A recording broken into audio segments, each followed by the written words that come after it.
क्योंकि जैसे जैसे कलयुग का प्रभाव बढ़ेगा वैसे वैसे दबती चली जाएगी। पीछे नहीं थी, मुगलों का राज्य था, पीछे नहीं थी।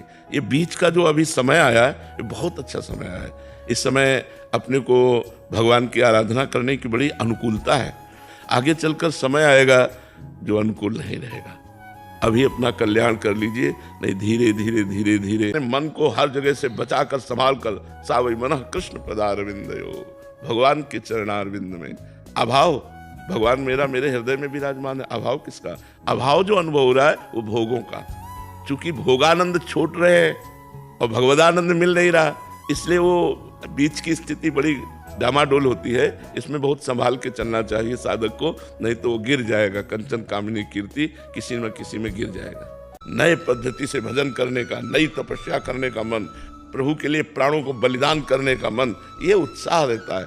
हाँ, भोगों से मन हटा रहे हैं और परमानंद मिला नहीं तो खाली खाली करने पड़ता है कि भोगों को भोग नहीं रहे और प्रभु का रस मिला नहीं तो एक खालीपन सा महसूस होता है। ये खतरनाक स्थिति होती है। इसी खालीपन में फंस जाता है साधक। आजकल का तो नियम सा बनता चला जा रहा है कि रात के 2-3 बजे तक जगना और फिर सो जाना 9-10-11 बजे तक सोना।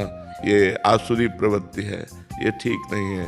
जिनकी नाइट ड्यूटी उनकी बात अलग है, लेकिन अपनी एक नियम शैली होनी चाहिए। इतने बजे सोना, इतने बजे जगना। अब हम लोगों ने कभी अलार्म नहीं रखा, ना मोबाइल ना घड़ी। कहाँ गंगा किनारे मोबाइल घड़ी। जहां दैन्य है, जहां अकिंचनता है, जहां अहंकार नहीं है, वहां भगवान हृदय में प्रकाशित होते हैं। अगर अपनी तपस्या का भी अहंकार है तो चाहे जितना ध्यान लगा लो, भगवान ध्यान में आने वाले नहीं। बात यहाँ ये है। और अगर ऋषि मुनि संतों को भगवान न मिलते हो तो वो जीते किसके सहारे हैं? उनका जीवन का मतलब क्या रह गया? मिलते हैं, लेकिन जब तक अहंकार होता है साधना का, तब तक भगवान ध्यान में नहीं आते। भगवान बड़े बड़े मुनियों के ध्यान में नहीं आते, लेकिन भगवान बालवत स्वभाव, सरल स्वभाव, न मन कुटिलाई, ऐसे को जल्दी मिल जाते हैं।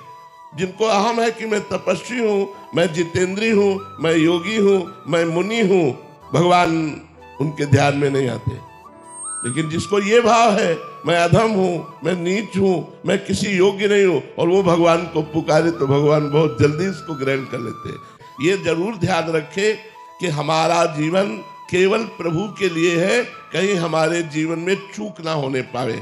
ये सावधानी सबको बनाए रखनी है। संत महात्माओं से सत्संग करना है और दूरी बनाकर भजन करना है। उनको भी भजन करने दो और आप भी भजन करो, नहीं तो त्रुटि हो जाएगी।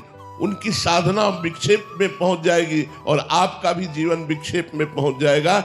जो दंभ का त्याग किए हुए, कपट का त्याग किए हुए, काम विजयी, क्रोध विजयी, लोभ मोह मद मत्सर विजयी है, उनके हृदय में भगवान प्रकट हो जाते हैं। और हृदय में जब भगवान प्रकट होते हैं तो रोम रोम प्रेम से पुलकित हो जाता है। प्रेम प्रतिक्षण वर्धमानम है, प्रेम अनिर्वचनीय है। और प्रेम का स्वरूप ये है, तन मन के बिछुड़े नहीं, चाह बढ़े दिन रैन, कबहु संजोग न मानही, देखे भरी भरी नैन।